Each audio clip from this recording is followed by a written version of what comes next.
Producción nacional.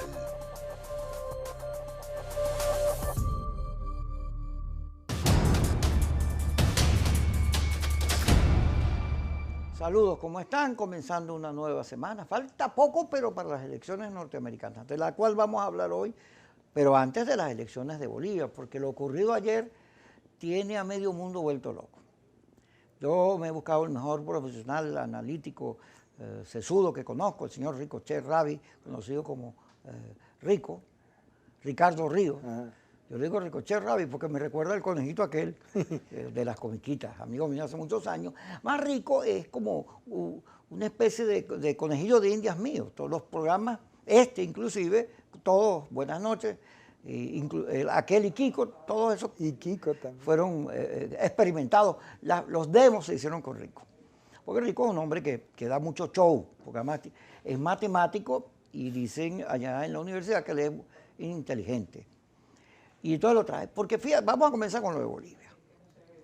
Bolivia, tú sabes que los venezolanos tienen tendencia a ver todo lo que ocurre en el mundo según el escenario aquí. Entonces buscan quién es Maduro, quién es Guaidó, quién es Capriles, quién es el otro.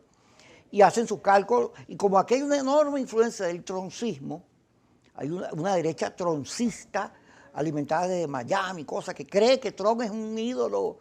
Cuando, fíjate que allá en el Doral, en Miami, hay unas vallas que tienen a Trump con los ojos de Chávez. Esos son venezolanos con Biden. Con Biden, sí. Pero para salirnos del elementalismo, que es el troncismo, no hay nada más elemental en el mundo que el pensamiento troncista. Porque es una derecha que el comunismo es malo y entonces hay que fregarlo. Ese es su destino. El destino de la humanidad es fregar a Maduro, a Evo Morales, a Daniel Ortega. O sea, los Estados Unidos, todas las guerras que cuando tú le metes a partir de 1945 hasta nuestro día, le metes lupa, todas las guerras es persiguiendo comunistas. Vietnam, Camboya, China, de todos lados. Mira, entonces, fíjate, lo primero que uno se da cuenta en Bolivia es la fuerza del poder del voto. Eso es lo primero. Exactamente. Eso es lo primero. Tú te das cuenta que lo que ocurrió primero demuestra dos cosas. Uno, Evo Morales se equivocó cuando se lanzó a reelegirse, porque los factores que lo apoyaban, porque él había prometido, ¿te acuerdas que hasta un referéndum se hizo? Y los factores que lo apoyaron dijeron, pero tú me mentiste, tú te quieres eternizar, tú lo que eres un vanidoso, y votaron en contra.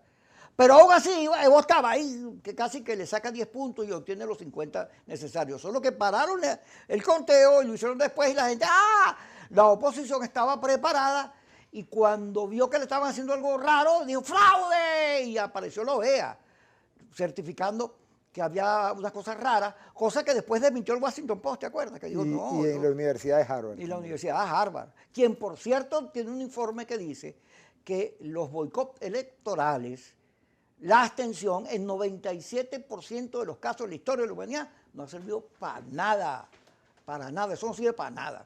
Pero bueno, volvamos al poder del voto. Bueno, resulta que esta elección es casi una copia del carbón de la de Evo, solo que aquí el candidato Arce va sacando un poquito más de votos, un poquito más, sí, bastante más. Pasó el 50%. Hay dos versiones, yo esta mañana revisé, antes de hacer el programa, revisé los datos y los votos esos rápidos daban que tenía 52. Pero el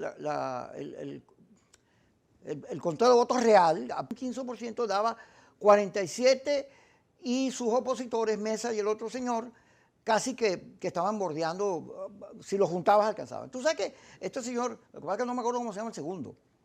Mesa y el otro. el del Camacho. El tercero, Camacho. Camacho. Ellos tenían un acuerdo de que el que sacara más votos en la primera vuelta, porque daban por descontado que Arce no lo iba a sacar, ese iba a ser candidato y futuro presidente. Pero resulta que no, el cálculo no se les dio. No. Porque en Bolivia pasó, eso demuestra que lo que pasó en Nicaragua con primero, la Chamorro gana con votos de la unidad, pero después viene Alemán, que gana, pero es corrupto. Y la oposición se divide a punta de quién era más ladrón uno que otro. Y entonces cuando vienen las elecciones contra Ortega, Ortega se los guisó a todos porque no lograron. En un pacto con Alemán. Sí, en un pacto con Alemán y se los guisó y les gana. Entonces, cada vez en Venezuela, en el 2015 se ganó todo porque iban unidos. Ahora, ya, eso lo vamos a hablar después, esta desunión, vamos a hacer un análisis con ello. Pero métete en la elección de Bolivia después de esta larga intervención mía, que hay una amiga que me dijo, Carlos Rodríguez, que dice que yo hago esas cosas para manipular a los invitados. Sí, vale. No, oye, bien bueno que hayas invitado a Carlito. Hay otro señor que me dijo, Kiko, ¿y usted cuándo demasiado tiempo tratando de no serlo? No, yo no sé por qué reírse es malo para la política. Además, todos los políticos lo que hacen es reírse de los Bueno, otros. y Bucarán, Adalá Bucarán no era un... Y no le dijo showman. Biden a Trump que era un payaso. Trump es un payaso, a donde me lo pongan. Y sé que se van a agredir los troncistas nacionales, que son... Bueno, fíjate, de Bolivia yo creo que es fundamentalazo agarrar el dato de que el voto es el poder del pueblo. Yo creo, así suene a cliché, a consigna de así se templó el acero, o lo que tú quieras. El hecho de que el MAS, teniendo capacidad de movilización, el MAS es en Bolivia, no el de acá, el MAS teniendo capacidad de movilización, inserción social de todo tipo, y que además es un partido que creció de la lucha social hacia la lucha política, no hizo ninguna acción violenta contra el golpe de Estado que dio la señora Áñez. Eso no es poca cosa. Ellos dijeron, si vamos a volver al poder, volvemos votando.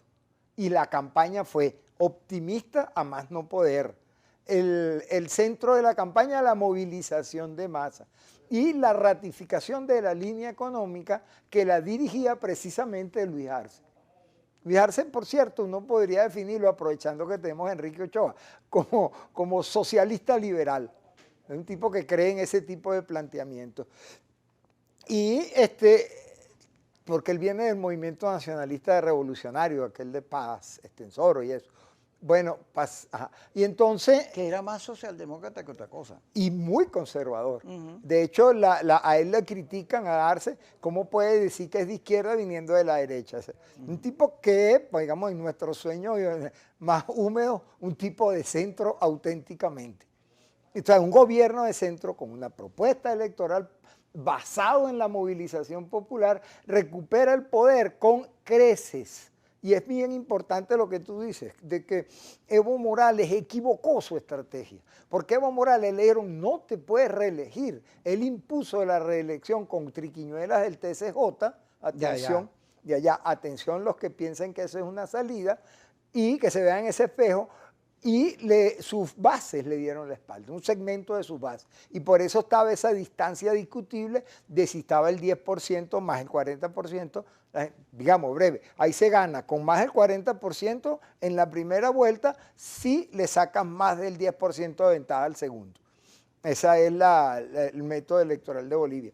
40, 42, no me acuerdo el porcentaje exacto. Y Evo lo lograba y no lo lograba. En el peor de los casos, Evo iba a la segunda vuelta y la unidad en contra de él debería derrotarlo. Pero se hicieron apuros electorales y entonces consiguieron actas perdidas en Santa Cruz, que es además el sitio más poderoso de la oposición. Y bueno, le dieron un golpe de Estado a Evo contra un golpe de Estado que le estaba dando, porque ¿contra quién era el golpe de Evo? Contra la voluntad popular que dijo, no quiero reelección. Bueno, ahora dijeron, agarramos el voto, agarramos las consignas de movilización y vamos a ganar. No es tontería, es 52% en boca de urna. Y la distancia, ni que inventen otro país va. Entonces, técnicamente Luis Arce ya es presidente. ¿A qué riesgo se enfrenta Luis Arce ahora? A que Evo, ya regresamos. Ah, sí, me gusta.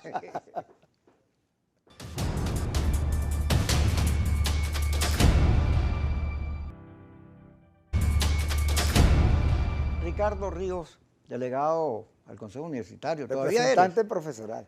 Por cierto. Demasiado tiempo. Tienen como 100 años ya sin hacer elecciones. Eso es una locura. Señor, quien tome la decisión donde la tomen. En el CNE. Hagan elecciones en el TCJ. Déjenos hacer elecciones en el UCB, ya está bueno. ¿Cómo vamos a tener autoridad de 12 años, representantes profesorales como yo, con 7 y 8 años en ese consejo? No, ya está, elecciones, ya. Tú no quieres reelegirte. No.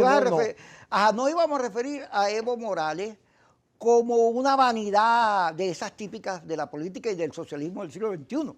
Sí, porque porque es que es una característica de ellos. que yo creo que viene una segunda ola de izquierda, tú la puedes ir viendo. Argentina, Bolivia. El crecimiento de Lula en Brasil, la candidatura de subcandidatura de Correa, México, Costa Rica, que está muy alzado contra el Fondo Monetario Internacional. Viste que en Chile se prendió una sanpablera, de eso vamos a hablar más tarde. Sí, eso viene más tarde. Bueno, y entonces podríamos estar en presencia de una recuperación por la vía electoral del camino de la izquierda, pero atención, corrigiendo. Y entre las correcciones está la no reelección y la dependencia del discurso del progreso en concordancia con el voto.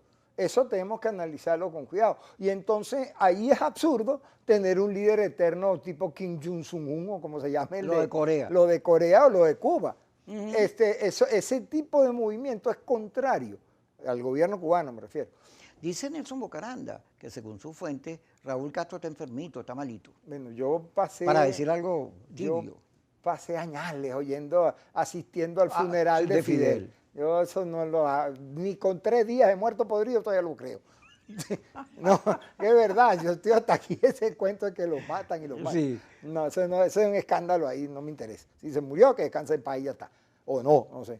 Entonces, este movimiento de retorno de estos sectores de la izquierda, y el referéndum chileno, que también es un producto, así lo pierdan, es una conquista de la izquierda radical chilena. Que es la que está armando líos. Que es la que está armando líos de nuevo. Entonces, estamos en una especie de segunda oleada de esa izquierda, pero con revisiones. Y una de las revisiones, ojalá les mantengan, es la no eternización de gente en el poder, como Daniel Ortega, como está haciendo Maduro o como está haciendo Cuba, sino con renovación de liderazgo y renovación de propuestas políticas. Tienen una mirada hacia el impulso de la iniciativa privada y centrar en la iniciativa privada la recuperación económica. Son movimientos que hay que ver con atención.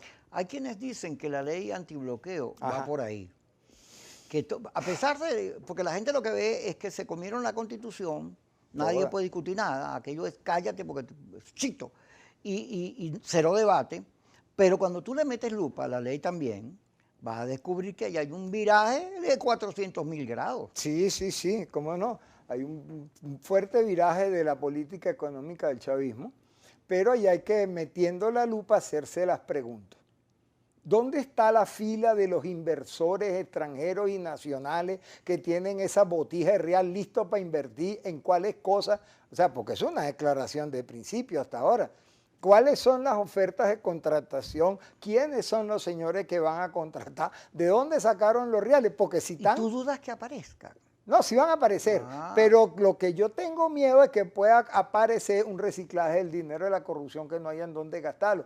Y entonces sería una gigantesca lavadera real. Pero ven acá, hay que meterle el ojo. Si yo soy un empresario turco, chino, no, eso sí, del mundo es otra cosa. Y me dicen coltrán, oro, aluminio, no sé, todo lo que hay aquí, yo agarro, pero me das garantía jurídica, todas las que tú quieras. Pero si así se hicieron los Emiratos Árabes Unidos. Eso era los chinos. Hace 20 años China no era lo que es hoy. No, por Dios, petróleo. Y los volvió país. Y entonces no había democracia que discutir, ni derechos humanos que defender, ni nada de eso. Y todavía las mujeres ahí las maltratan. O sea, si a una mujer venezolana le hicieran el silencio lo que le hacen a una mujer de esa que anda sin velo en el metro, bueno, el escándalo es enorme. O sea, y hay muchas cosas de las que le criticamos a los gobiernos occidentales que no pasan allá. Fíjate, en el documental... porque los Estados Unidos defensor no lo hace con los Emiratos. En el documental El Poder del Voto, ese bueno, que está en Netflix, ¿sí? En 2 palabras, tú ves que todo lo que hace la democracia norteamericana, los abusos de los demócratas y los republicanos para que no voten sus adversarios, lo hacen aquí igualito. O sea, Maduro y Chávez se copiaron de las cosas, las triquiñuelas y los abusos de la sociedad americana. Esas cosas que hacen con los circuitos, que los acomodan. Eso de sacar... El señor era gobernador de Georgia, ¿no? Sí. Mira, eso que hacen de sacar a los electores y tirarlos por otro lado para que voten, eso viene de allá. La prohibición para que negros, homosexuales, todas las minorías pierdan su derecho al voto, es una cosa que viene de allá. Incluso cuando no le quitan el derecho al voto, promueven la desmotivación del voto. ¿Para qué votar?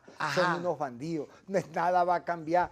Eso es una Tocaste el punto. Sí, esa Tocaste es. el punto. La Conferencia Episcopal Venezolana Ajá. tiene un buen primer documento donde yo digo que la intervención de Baltasar Porras en la Asamblea de Fede Cámara es una obra de arte. Muy buena, yo la leí. Una obra de arte de la política. La oí. Mis saludos a Baltasar. Eso es una belleza lo que él hizo allí. En contenido, en inclusión, en humanidad. Me declaro Baltasar porrista. Pero esta segunda, los señores del G4, molestos, porque la iglesia tiene un peso muy importante, empezaron a meter cizaña y cosas. Y esta segunda da unos giros que maquillan porque entonces bajo la... Votar es inmoral, dije. Sí, pero dejan unos ataques de que la abstención Tampoco no basta, es salida. que no hay hojas de ruta.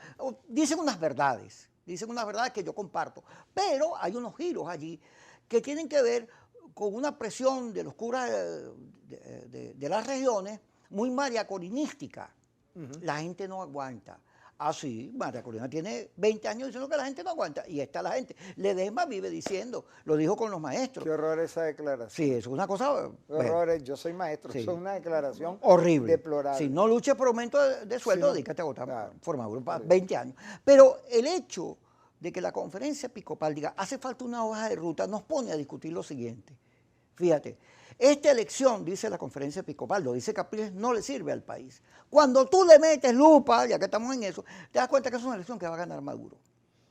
¿Por qué la va a ganar Maduro? Uno, el apoyo de Guaidó, los norteamericanos. Yo y sus te diría, errores. esa es tu opinión. Sí, ahí voy. Ajá. Pero sí, yo lo digo francamente, eso lo va a ganar Maduro. Te voy a explicar por qué. Uno, los americanos, sus errores, el hecho de que Trump ya no nombra a Guaidó, cuando le dijo rookie, ya ahí estaba diciendo su posición. Y luego Biden lo dice, no vamos a cometer esos mismos errores, porque es un error todo lo que los Estados Unidos hicieron y siguen haciendo. El hecho de que, fíjate que Vladimir agarra y saca un chisme. Mire, parece que el gobierno interino va a cambiar de... como hacía, Van a rotar. Y sale Henry Ramos y dice alacrán a Vladimir. Qué loco. Cosa que me sorprende, porque cuando han atacado a Henry Ramos, diciéndole que sus hermanos, sus primos, sus tíos, no sé quién, agarra plata y no sé qué cosa, yo que he salido a defenderlo es porque eso es un abuso hacer eso, pero cuando tú empiezas a decir que los demás es alacranes y un periodista, porque además lo que dijo Vladimir viene de PJ, de Primero Justicia, sí. Ah, ese es un tubazo. Ajá, lo ves aquí. Andan bravos porque... Bueno, pero lo cierto es que todos los errores cometidos por Guaidó, el no haber puesto el acento en las elecciones presidenciales desde el primer momento, sino en el cese de la usurpación, y todo ese llamado a la invasión y la cosa que es una contrapolítica contra la Fuerza Armada, todos los errores cierran la salida, sobre todo la Operación Gedón, cierran la salida de fuerza. Ah, la de fuerza Sí, por la- fracaso. sí. Pero y si buscaban pierde cerrar Trump, la electoral. están listos. Si pierde Sí. Trump, están listos. Ahora, la salida electoral está también vuelta añicos porque no solo Guaidó, que no habla de ella, sino que además los factores democráticos van en cada circuito. Me contaba el Moncho de allá de Monaga. Ajá. Me contaba que en los circuitos de Monaga hay 6 candidatos de oposición por circuito. Y hay unos estados donde hay 10.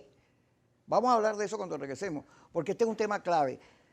Se puede La iglesia y la derrota. Y la derrota. La oposición va a No, sufrir pero- una derrota horrible el 6 de Tú diciembre. tiras una agenda ahí Vamos a panorámica. discutirlo, vamos a discutirlo. Cuando regresemos.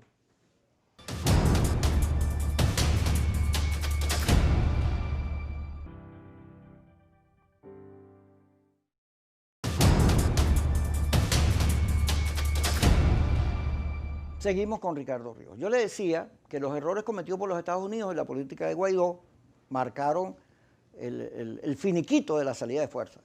Eso no va para ningún lado. Pero luego la salida electoral, los propios defensores del voto la han aniquilado. No solo porque no hay unidad entre ellos, en cada estado llevan 6, 7 candidatos por circuito, lo que quiere decir que ganar un circuito frente al chavismo va a ser muy difícil. Lo que quiere decir que vas a depender del voto lista y del voto nacional, de la lista nacional. Eso te debe dar cuando mucho 100 votos, 100 diputados. Pero eso, en un país donde el gobierno tiene 80% de rechazo, hay que pensarlo, porque se produce esto. Pero luego, la manera en que se eligieron los candidatos de las distintas versiones de la oposición moderada en unidad, en vez de buscar cómo ganar los circuitos con los candidatos más vistosos, sociales, luchadores, no, uno para ti, uno para ti, uno para ti, uno para ti, uno para mí. Y entonces hicieron un reparto como si los partidos estos fueran unas maravillas, tuvieran miles de votos. Y por esa vía repitieron los viejos esquemas de hacer política y no ofrecen nada nuevo. Pero lo cierto es que Maduro también ha impulsado, al sacar el G4 de la elección y al, digamos, no darle pie a la entrada de la Unión Europea y otros detallitos, ha impulsado también una pérdida de credibilidad en el voto. La gente dice, voy a votar para qué, mi voto no vale nada. Y hay un problema con las definiciones. Muchos de los sectores electorales, la iglesia por lo menos, que llamó a votar en un principio, la ruta es electoral. Yo apuesto lo que sea, con quien sea, carro, casa, fuerte a moriquete, chocolates, café, que es lo que puedo yo apostar, a que al final esto va a terminar, la solución de Venezuela va a terminar por vía electoral. Pues claro. Esa es la ruta, no hay otra, solo que quienes defienden el voto, mejor que ni lo defiendan. Porque no son coherentes, no le tienen fe, no creen en la gente, tienen miedo a contarse, tienen miedo a no salir bien. Bueno, está bien, no digo más. Wow. No, yo no comparto ese discurso porque así no es la cosa. O sea, una cosa es que hay errores y otra es que se acabó el mundo y somos un atajo tarado. No, hay un cuadro que yo creo que hay que intervenir, yo no tengo pero no lo puedes negar. No, pues no lo tiene que negar. Déjame empezar. Dale, pues. Mira, primero, hay que el cuadro de armar las planchas fue muy complejo, entre muchas cosas, porque el abstencionismo creó una cantidad, generaciones enteras de políticos taponados. No hay donde que crezca una generación política. ¿Qué te estoy diciendo? Cuando hay elecciones de concejales, alcaldes, de consejo legislativo, reina de carnaval y todo lo que tú quieras, se va drenando el crecimiento natural personal de los políticos. Todo eso está taponado por las políticas abstencionistas, porque no se participa en ningún lado. Porque incluso participando, que la participación es un concepto político ideológico más que un concepto electoral calculado. Táctico. Más que táctico, también táctico, pero digamos, es un concepto de sociedad, de cómo abordar la solución de la sociedad, que es lo que se plantea, lo que le da para mí aliento a la ruta electoral, que la salida es electoral, pacífica, constitucional y democrática. Cuando eso se va a volver carne y hueso, empieza a tropezarse con realidades. Y la realidad es, bueno, la política se hace con lo que hay y con lo que debería haber, con las dos. Pero hay que entender cuando una cosa sale de una manera, como por ejemplo en Bolivia, que mi querido amigo Tulio Ramírez decía, pero qué desastre, los bolivianos no entienden, no hicimos nada en Bolivia, volvió a ganar más. No, hicimos muy malo de Bolivia para que volviera a ganar más. Ese es el razonamiento. Pues lo mismo hay que decir ahora, si la situación con la cual, la forma con la cual se abordaron muchas elecciones, tienen la característica que te describió, que no es en todos lados tampoco. Hay algunos sitios donde se hicieron bien las cosas y hay líderes naturales, locales y con altas posibilidades. Pero hay 6 candidatos. No en todo. Hay sitios donde sí, hay sitios donde no. Y sí, en Monagas fue así. Pero yo consigo en mi recorrido por el país varios estados sí hay, más, yo no lo estoy negando, pero dile en Monagas a alguno de ellos, incluido Moncho, que se retire. Moncho, retírate, Joel, retírate. Vamos a poner a Kiko, que es el tipo... Jamás lo van a hacer. A pesar de que está cantada la derrota, no lo van a hacer. Entonces, porque no entienden el poder del voto. Exactamente. Entonces, el proceso electoral, primero que nada, es para que usted, ciudadano, sepa que cuando tenga esa cosita en la mano que es su dedo y vaya a presionarlo en la pantalla, ahí se acabó chantaje, se acabó todo. Es usted con su conciencia contra el país. Ahí es donde se puede ganar. Y entonces hay un elemento que no estás considerando y que nosotros estamos percibiendo por estar haciendo campaña. ¿Cuál es ese? El creciente más bien, sentimiento de usar el voto como reclamo, como castigo y como sanción. Y lo que no hay, y creo que ese para mí la crítica, antes que seguir peleando sobre las formas que son importantes, es que oferta le dices a la gente para que la oferta electoral que yo estoy representando va a garantizar el castigo a quienes te hicieron daño, a quienes te metieron en esta situación. Y eso está pasando en todos lados. La percepción de eso, que quienes la perciben, los que están haciendo campaña, que muchos de ellos les dicen, no, yo no voy a votar, ¿para qué? No sé qué, pero vamos a castigar a estos tipos. Ah, si es por Venezuela, sí. O sea, hay un discurso que podría permitir, incluso en esta elección, tratar de frenar la gran desventaja con la cual estamos entrando. Nosotros nos estamos enfrentando a un partido político que utiliza el Estado para organizarse, que es el PSV. Yo no sé si yo no me sé los numeritos de memoria que vive narrando el vicepresidente de ese partido, pero él los dice, tenemos no sé cuántos miles de VC, no sé cuántos, da su lista. Si tú le sacas la cuenta a eso y se produce la abstención, el PSV gana la elección y gana por lo menos el 60% de los circuitos, solo con militantes, solo sin hacer campaña. Pero si la gente decide convertir y utilizar la técnica del ahorro del voto, de la economía del voto, para expresar la molestia y decirle, ya va, tú gobiernas, pero no solo, ya va, aquí hay otro país, endereza la ruta, entonces ahí hay una posibilidad de revertir. Eso no se ha sabido hacer y la crítica para mí más fuerte es que todavía estamos a tiempo de elaborar el discurso que transforme esa subsistencia política que fue ese concepto de subsistencia en los últimos mohicanos que quieren ser diputados a los líderes que van a cambiar el país. Porque es que después, ¿qué viene? Después de esos diputados electos, ¿qué es lo que les toca? Mira, aquí hay 335 candidatos a alcaldes. Aquí hay 335 por 7 candidatos a concejales. Aquí hay 200 24 gobernadores. Y lo que quepan en las asambleas legislativas. O sea, aquí está un país que viene y dice, oye, llegué a los 80 años y nunca fui diputado. No. Vamos a sacar un país para que desde ahí, desde la asamblea, desde las instituciones, desde la reinstitucionalización, se recupere la fuerza para que la ruta electoral muestre su poderío, para que el voto, que es el principal instrumento de cambio del ciudadano, lo ejerza. Y usted lo tiene en la mano, caballero. Eso no es culpa, señora, eso no es culpa ni de los políticos, ni de no sé quién. Eso es su responsabilidad. Usted quiere o no quiere que eso pase. Y después use la economía del voto. Ya regresamos aquí con... Se picó. Ya regresamos.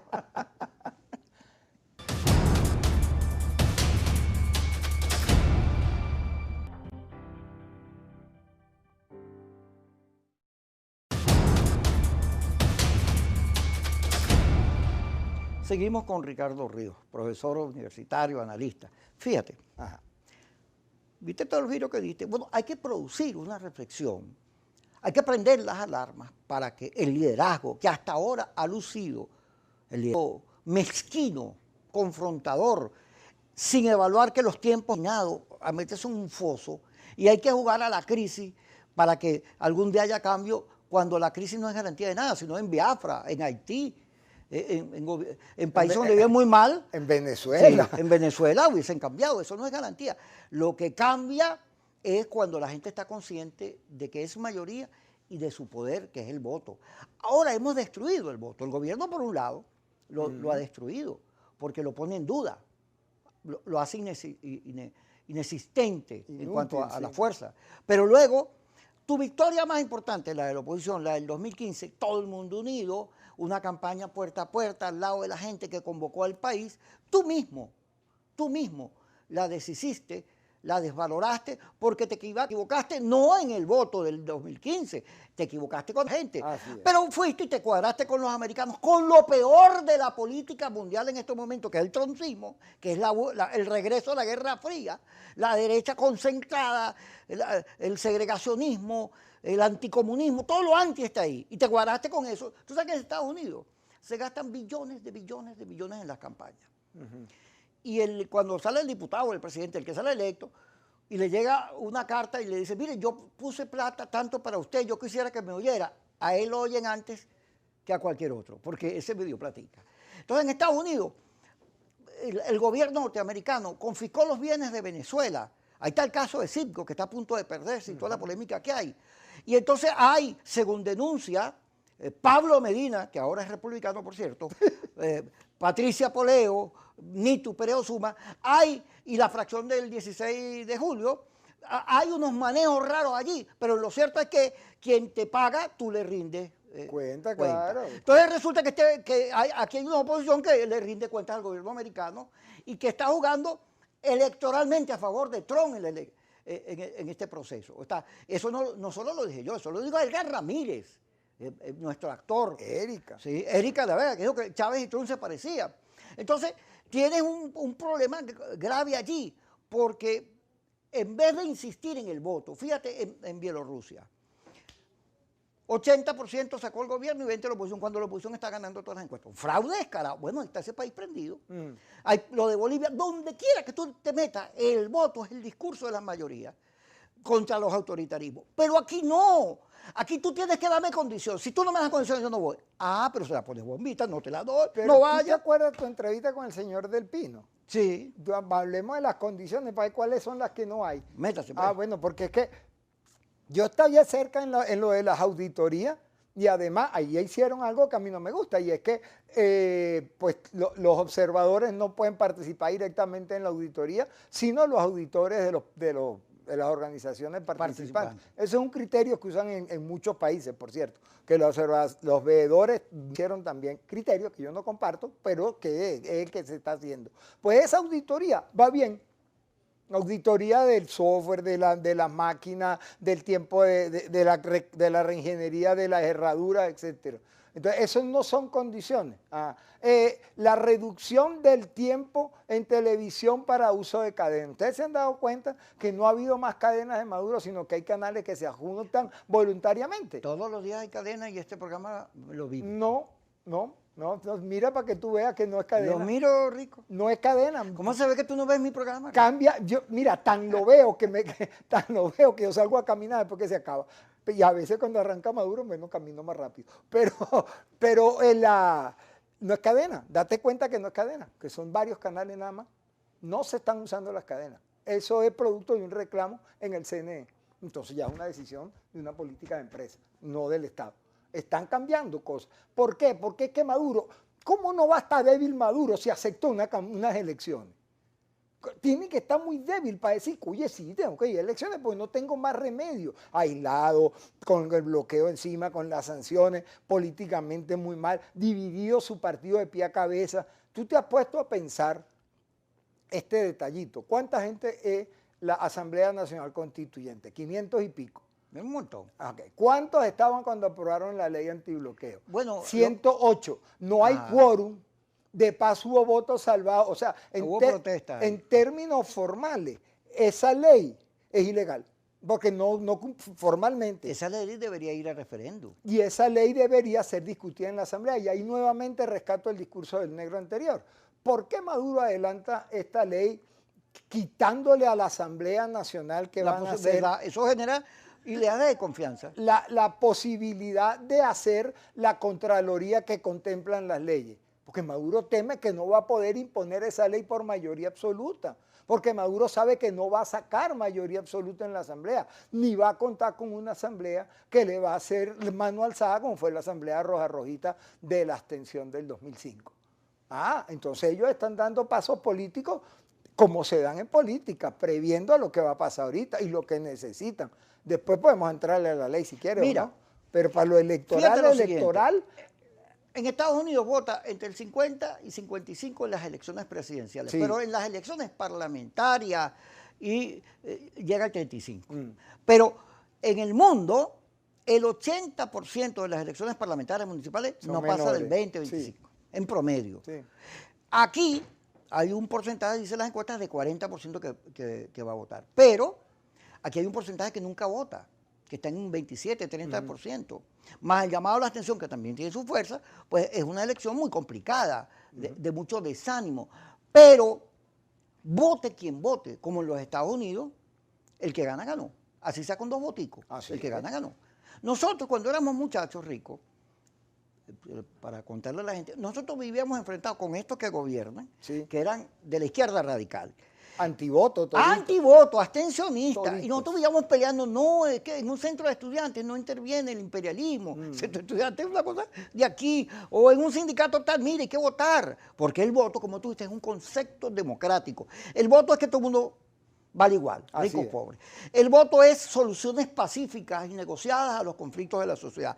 El voto es el reconocimiento a las mayorías, pero también a las minorías. A la existencia y derecho de las minorías. El voto es, al final de cuentas, la expresión de la sociedad. Aquí eso no se tiene claro. Aquí se cree que el voto... Cuando María Corina dice que así pongan a José Gregorio Hernández en las mesas, ella no vaya a votar, no sabe lo que es el voto. Le están riendo culto primero a la violencia, a la guerra, a todo un discurso que es troncista, que es atrasado, que no tiene que ver con lo que el mundo está aspirando después de la pandemia, con la paz, con el encuentro, con el reconocimiento a la diversidad de las sociedades. El planeta es visto hoy como un ser vivo, yo siempre lo digo. Pero nosotros nos vamos a enchufar con el atraso en vez de producir una cosa que me voy para el corte con esto y se lo digo a gente para el... Nosotros tenemos que producir que el centro político, donde está la diversidad, se convierta en el factor polarizador con Maduro y sacar a los radicales que son minoría, que lo que hacen es echar para atrás, como es atornillar a Maduro. Como Luis Arce. Así es. Vámonos al corte y ya regresamos.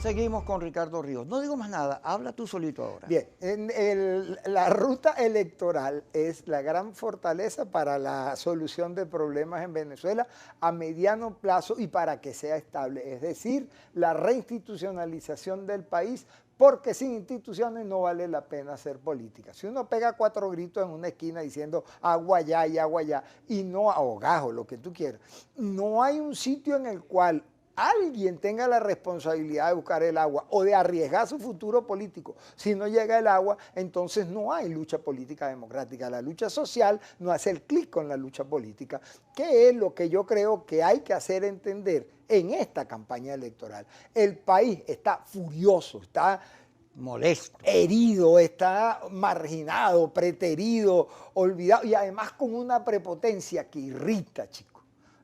Tú ves las intervenciones del presidente, del jefe del comando de campaña Darío Viva, y todas son regañando a la gente, diciéndole, ustedes no sirven, ustedes no hacen, con sonrisitas, es decir, no hay una identificación con el dolor de la gente. Y la gente tiene necesidad de expresarse, y el voto es una posibilidad. ¿Cuál es la responsabilidad que tenemos los que estamos llamando a votar? Diga por qué vale la pena votar, diga contra qué se va a votar, diga por qué se va a votar y diga cómo se va a votar para que su voto sea eficiente. Ese cuento de que van a nombrar otra asamblea, el cuento de que ni con balas ni con voto, de que aquí no volverán más nunca, que dice otro ministro, etcétera, son campañas para convencerle a ustedes que el voto no vale, porque si el voto no vale, los que gobiernan no salen, si me permites la rima. Y ese es el deber que tenemos los venezolanos, de hacer que Venezuela por lo menos le gane a Haití en educación, que ya es bastante. O sea, nosotros hemos deteriorado tanto este país, y yo porque no me he ido, entonces yo estoy aquí y tengo mi responsabilidad sin duda, aunque la principal yo se le asigna a la política que nos han regido en los últimos 20 años. Como les gusta decir a muchos de los invitados en estos canales, el peor gobierno de la historia de Venezuela. Pero yo tengo mi cuota de responsabilidad, yo he estado acá, entonces yo tengo que poner... Hemos metido la pata, hemos despreciado, hemos derrochado condiciones extraordinarias. Bueno, vamos a enmendar. ¿Cuándo vamos a enmendar? ¿En la próxima generación o en la próxima votación? Esa es la reflexión que toca ahorita, porque insisto en decirlo, salimos de votar para esta campaña buscando la siguiente y buscando la siguiente, pues en 3 años de elecciones. Es decir, y la elección, aparte de todo el buen discurso, bueno, no, pero bueno, el que coincido, que diste sobre la descripción del voto y la democracia, está también que es un instrumento de cambio, ¿vale? Y que la gente tiene que recibir una oferta electoral que le diga, ¿por qué? Si vota 2 políticos de oposición, yo los veo haciendo esa campaña. Las visitas de Henry Falcón por todos los barrios de Lara y los discursos de ¿cómo se llama? De Claudio Fermín, o la intervención de esta mañana aquí en este canal de Barreto. Ese es el discurso que hay que lanzar. No decir los políticos olvidaron a la gente, sino nosotros como gente queremos tal cosa. Es decir, no hablar desde la otredad y la lejanía, sino hablar desde el corazón de lo que estamos viviendo. A mí alguien me tiene que explicar lo que cuesta hacer un mercado. No, yo soy profesor universitario. Yo no gano dinero, dentro de poco le voy a pagar al Estado lo poquito que me pagan. Entonces déjame dar clases, Maduro. O sea, y yo soy una persona lejana a esa realidad. Son mis colegas de la universidad o mis colegas del magisterio lejanos a esa realidad. O tienen que recibir un regaño desde Miami, desde Madrid, que le digan aguanta el hambre hasta que caiga la cosa esta, la usurpación. No, chicos, aquí está un pueblo que tiene opciones, que tiene camino y es difícil el camino. No es fácil, es cuesta arriba. No, chicos, aquí está un pueblo que tiene opciones, que tiene camino y es difícil el camino. No es fácil, es cuesta arriba. La primera opción la tiene Maduro, es un gran reto, pero el voto, la fortaleza está en ese 80% que rechaza que lo hayan reducido a un país de hambre, que nos hayan reducido a un país de miseria, que nos hayan reducido a un país que no puede levantar cabeza casi en ninguna instancia. Entonces, tomamos una responsabilidad, hagamos una oferta electoral atractiva, que convierta este debate político que arrancó tan mal y que tú lo describiste también, que lo convierta en una acción política de entusiasmo, de victoria, de cambio, de país, de alegría, de novias, de besos, de baile, de quitarnos la pandemia del alma. Yo tengo el alma tapada ya de tanto estar encerrado con esto. Pero no para perder la responsabilidad, por supuesto, de las normas de bioseguridad, sino para adquirir la conciencia de que el poder está en nosotros, en los ciudadanos, y si no lo ejercemos, lo ejercen por nosotros. Sigue hablando. Sigo hablando, bueno, yo sigo. Entonces, ¿cómo vamos a votar? ¿Y qué hay que hacer? Oye, ya te dije lo que tenía que decir. Bueno, ¿cómo vamos a votar? Te faltan unos punticos. No, bueno, voy con la iglesia. La iglesia levanta el punto de que la abstención es inútil. O sea, solo la abstención es inútil. Luego dice que en estas condiciones de pandemia, votar es inmoral. Y yo les digo a todo el mundo que la iglesia no es un partido político. La iglesia es un garante moral de los venezolanos. La iglesia está allí para decirnos lo que en criterio del concepto católico es el bien y el mal. Y si usted se guía por la religión católica, pues siga el bien y el mal. Y si no pero eso no es una orientación política. Ese es un reclamo a la sociedad para que se levante y supere sus condiciones. Porque es que uno siempre agarra así como, mira, le dio a los abstencionistas, yupi, le dio a la participación, y ese no es el debate. Y por último, con respecto al camarada Trump, yo creo que nosotros, la última necedad que podemos hacer es dividirnos en Venezuela por votar por Trump o votar por Biden. Primero, porque no votamos. Y segundo, porque no nos paran, no les importa. Nosotros podemos dejarnos de hablar 20 veces. Y las políticas internacionales de los Estados Unidos son bipartidistas y las acuerdan. No se estén cayendo a cosas. Vote y quiera para quien usted quiera querer. Pero no esté creyendo que con Trump se va a salvar la vida. Ganó Biden, bajó el precio del petróleo. Mentira. Mira, en el esquema que está planteado, en la confrontación entre el enfrentamiento de los radicales del gobierno y los oposición, los radicales del gobierno van a ganar siempre. Porque la confrontación es un discurso ¿de quién? Del gobierno. Claro. Ellos son los que confrontan. La polarización conviene a quien dirige los pueblos. Así es. Es como los cogollos, que son de malos. De manera que el radicalismo no va a ganar nunca en Venezuela. Y menos siendo troncista, no va a ganar más. Nunca. Porque es visto como una cosa extranjera. Pero luego, el centro político, que es la racionalidad, la comprensión de la diversidad, la asimilación de realidades distintas a los partidos, la integración con gremios, sociedad civil, la pluralidad social. Ese centro político es el que él debe polarizar con la paz. Y la sinergia con los partidos. Sí, y con los partidos, con la paz contra la confrontación. Muy bien. ¿Te parece bien? Excelente. Conclusión. La paz es el camino. ¿Quién dijo eso? Mandelita. No, Gandhi. Los dos lo dijeron. Y ahora Ricardo Ríos. Gracias por estar con nosotros.